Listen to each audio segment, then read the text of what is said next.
इस वीडियो में हम पर्यावरण कक्षा 4 के पाठ 3 कैसे बने घर इस पाठ की वर्कशीट का हल देखेंगे। ये पर्यावरण कक्षा 4 की कार्यपुस्तिका का तीसरा पाठ है, कैसे बने घर। इससे पहले हमने 2 पाठों के सभी वीडियोस बना दिए हैं, उन्हें आप चैनल की प्लेलिस्ट में जाकर देख सकते हैं।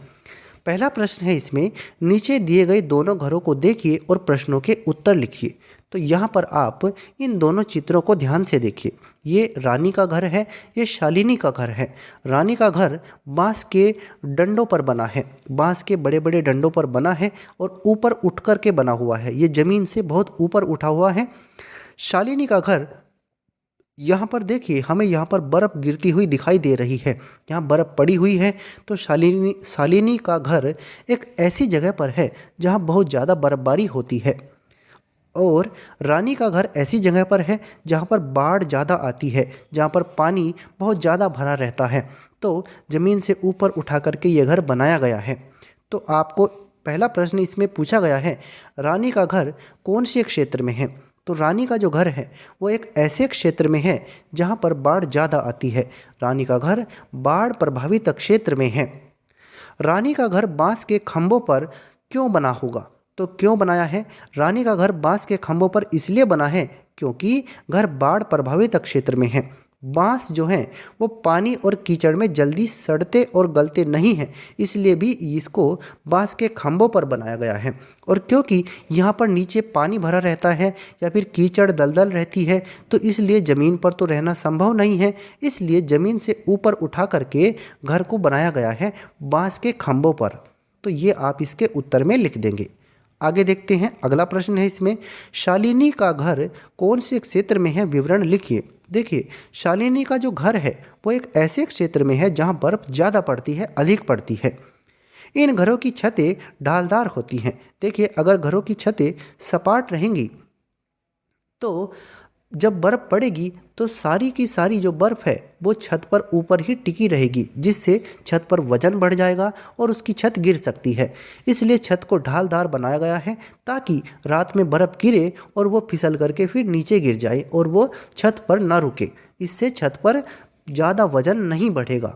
तो ये आप यहाँ पर और लिख सकते हैं। तो शालिनी का घर ऐसे क्षेत्र में है जहाँ बर्फ़ अधिक पड़ती है। इन घरों की छतें ढालदार होती हैं, जिससे रात भर पड़ने वाली बर्फ़ छतों पर इकट्ठा न होकर नीचे गिर जाती है। तो वो छतों पर इकट्ठा नहीं होगी क्योंकि छतें ढालदार हैं।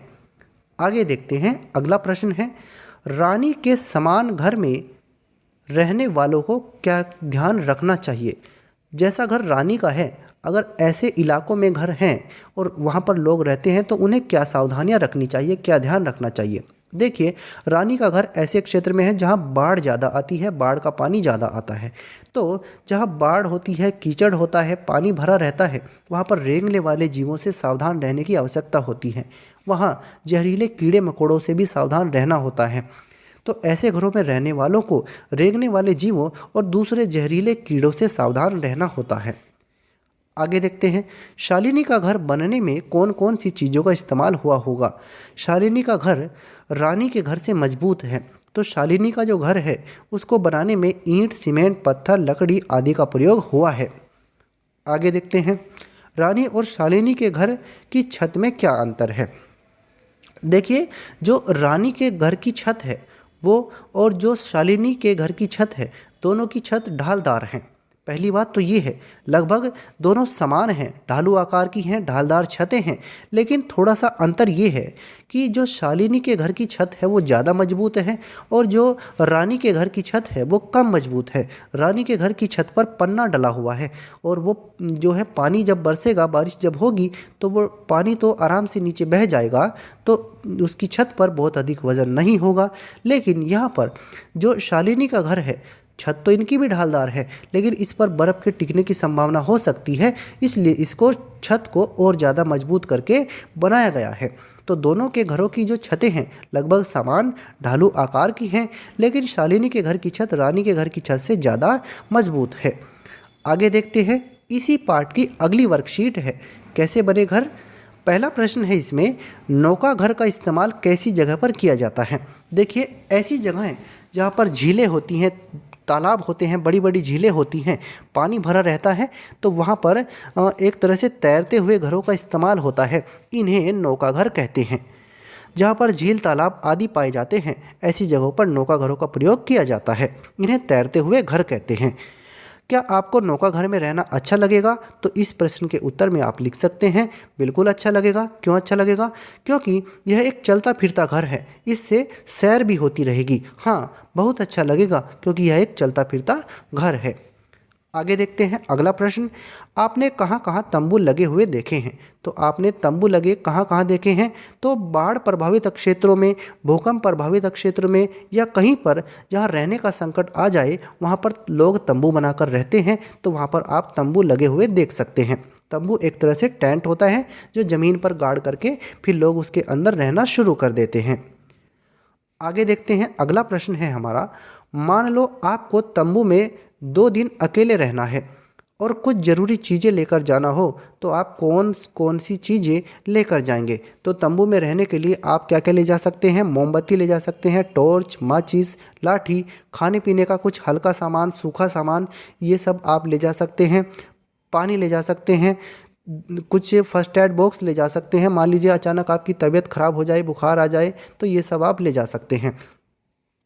मच्छरदानी भी ले जा सकते हैं, हो सकता है आपको मच्छर परेशान करें, तो ये सब चीज़ें आप वहाँ पर ले जा सकते हैं जो आपको ज़रूरत के हिसाब से ले जानी है। तंबू आपके घर से किस तरह अलग हैं?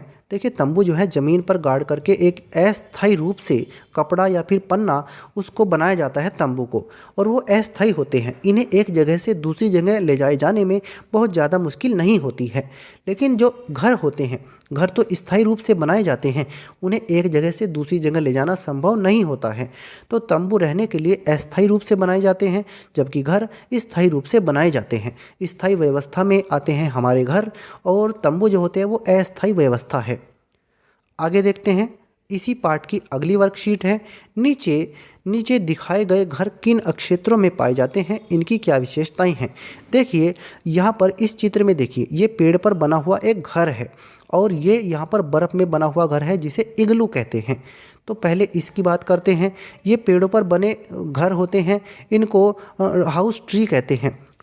तो जैसे ट्री हाउस होते हैं, ये पेड़ों पर घर वहाँ बनाए जाते हैं जहाँ जंगल और जंगली जानवर अधिक पाए जाते हैं। ये घर पेड़ों की शाखाओं के बीच में बनाए जाते हैं। इनको पत्तों से ढका जाता है।